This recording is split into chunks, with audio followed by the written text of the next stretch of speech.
A lot has happened so far, and it's only July 2025 after we had a change of president.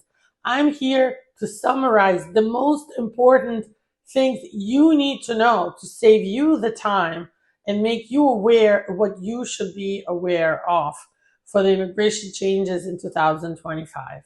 My name is Marina Shepelsky, and this is a video on my channel to introduce these immigration news to you and what you need to know if you don't know everything yet.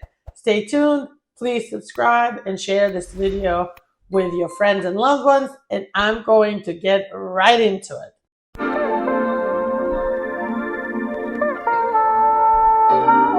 The first thing is the One Big Beautiful Bill, of course, is probably the biggest news of this year besides the executive orders. And the One Big Beautiful Bill brought with it new funding, more money for the budget of ICE and border enforcement. That means they're planning to allocate $170 billion to enforcement, meaning arrests, detentions, and deportations. It includes hiring 10,000 new ICE agents, 100,000 more detention beds. In other words, the jails that they're using for detention, they want to add 100,000 more beds. Expanding, keep building the border wall, and get military cooperation. And finally, their target is to have 7,000 arrests per day by ICE. Next, new fees, government filing fees are going to be there now for people filing for asylum. Whether you're filing for the first time, that's going to be $100 filing fee. You will have to pay to renew your asylum pending every year, and there will be a new fee for increased, and $550 for work permits, $500 for TPS applications, and new penalties. Never before there have been penalties, but here we are, $5,000 penalty for missing court dates. There will be new annual asylum pending fee, I mentioned already, to renew every year your pending asylum application, and 3.5% remittance tax on money you're sending abroad. Next, the new CBP home application is used to register people who've never registered or applied for anything before. Basically, undocumented people should be registering on that according to the government, and their fines, really heavy fines of almost $1,000 a day for every day you haven't registered. So this is really important because we are seeing letters of these fines being sent around by the Department of Homeland Security.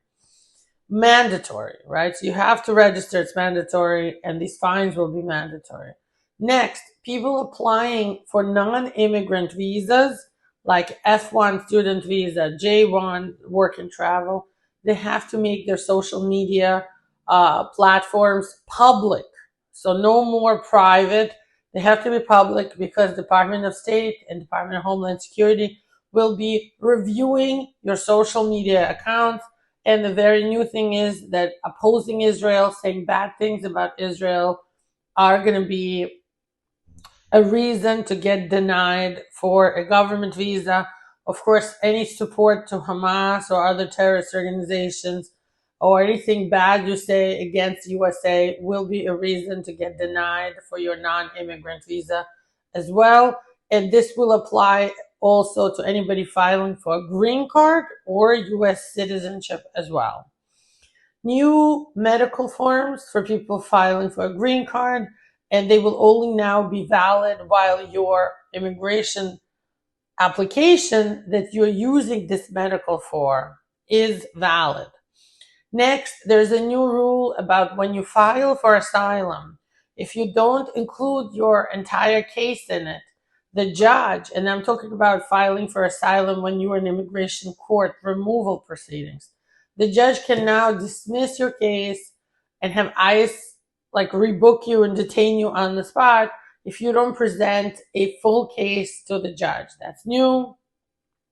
Also, a lot of countries are losing TPS status, and Haiti, Venezuela, Nepal, and some others are amongst those countries who are having their TPS status end very soon, at the end of the summer.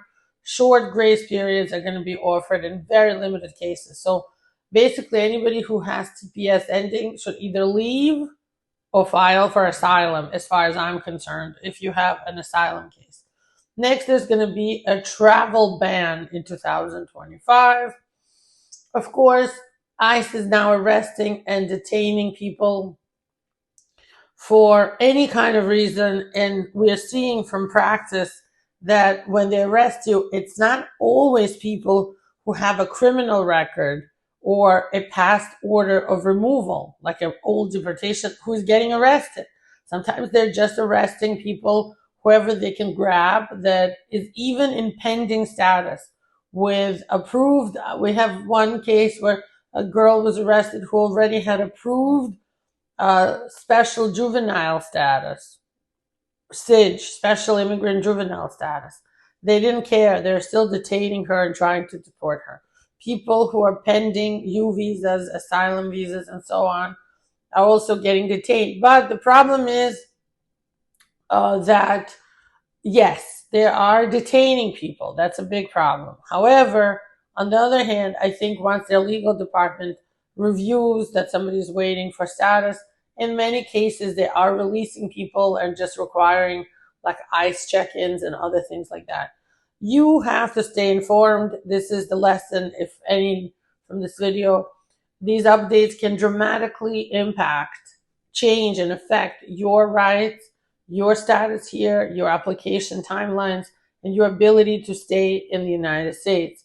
If you or your loved ones are affected by these new immigration changes, give us a call. We can help you figure out the right strategy, the right course for your case individually. This is the time to hire trusted, experienced immigration attorneys. We've been with you guys for years, and we are here to stay. Call us to book your consultation right now. Thank you.